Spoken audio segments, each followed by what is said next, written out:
এক সময় যেখানে ছিল রাজনৈতিক আলোচনার প্রাণকেন্দ্র, আজ সেখানে চলছে কিন্ডারগার্টেন স্কুলের পাঠদান।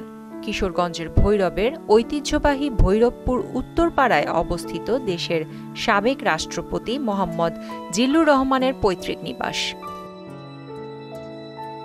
জিল্লুর রহমান স্বাধীনতার পর 5 বার কিশোরগঞ্জ 6 আসন থেকে সংসদ সদস্য নির্বাচিত হন। 2009 সালে দেশের রাষ্ট্রপতি হওয়ার পর তার একমাত্র ছেলে নাজমুল হাসান পাপন ওই আসনের সংসদ সদস্য হন এবং বাংলাদেশ ক্রিকেট বোর্ডের সভাপতির দায়িত্ব পালন করেন। 2024 সালের 5 আগস্ট দেশে রাজনৈতিক অস্থিরতার সময় দুর্বৃত্তরা এই বাড়িটি ভাঙচুর, লুটপাট ও অগ্নিসংযোগ করে। ওয়ালটন এখন দেশের সীমানা পেরিয়ে পৌঁছে গিয়েছে 50টিরও বেশি দেশে।